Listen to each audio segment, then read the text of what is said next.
Hello, my name is Anthony Buchanan, and I'm currently working on chapter 2 of the book The Art of Public Speaking by Stephen Lucas. How would you feel if you surprisingly made a bunch of false claims when presenting your big speech? Well, I'm going to explain to you today why you should avoid doing that in a speech and how you can save yourself from getting into big trouble. I'll be discussing how he or she can be subjected to criminal charges and even legal action. I'll probably try to talk about the consequences as well. But first off, I'm going to start off by undermining people's trust when lying during speech, which is extremely important for us to understand the dangers. The reason why I mention that is in the first place is because some people struggle to build ethics and transparency when making, preparing, and doing a speech. I mean, people don't even understand the fact that ethics is just basically a bunch of ideas and principles that usually focus on what's right or wrong, and that is really a big issue. What's even surprising to know is that we face these types of issues that simply connect with the term ethics throughout our normal daily lives. For example, when President Joe Biden made an inaugural speech back in 2021, he had to find a common ground between his supporters and the extreme and aligned Republicans by asking for unity and by calling on the people of America to denounce the use of violence and to respect one another. So it's important for us to develop some transparency guidelines so that it can help enable us to be honest and truthful at all times.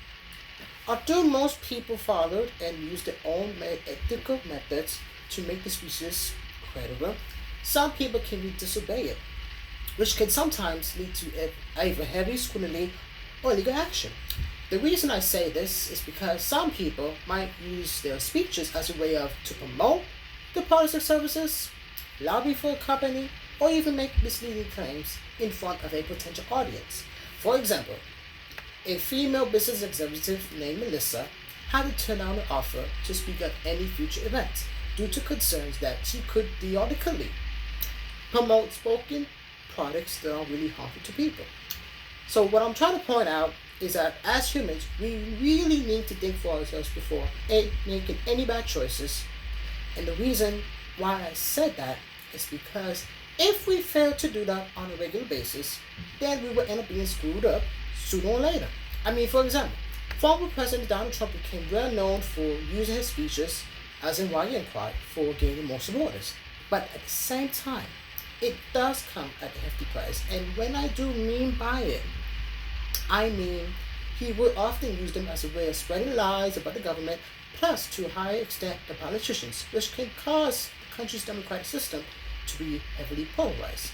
So despite the fact that people make mistakes a lot, they can still face the consequences. And the reason why I truly say that is because I see some people getting fined and even censored for committing the same type of mistakes a lot of times, even when doing a speech. What's even scarier to know is that people can even plagiarize, when doing a speech. And you know what's the sad part? People don't even understand the fact that plagiarism is a serious offense. So just to give you a heads up, if you are caught doing plagiarism in a speech, then you be in danger of going into the damage control mode. So by all means, everyone has to learn how to be honest and credible when doing speeches, because when you do those two things, you'll be alright in no time. So in case you missed it, I talk about how people can often abuse their ethical methods when it comes to preparing speeches.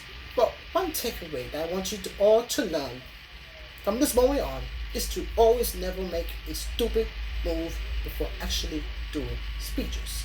Meaning that you need to choose your words wisely. And you need to think about what you're going to write about. It's just easy and simple as that. But I want to end my speech with this life lesson. Never let your people down. You must be honest. You must be yourself. Today, tomorrow, always. Period.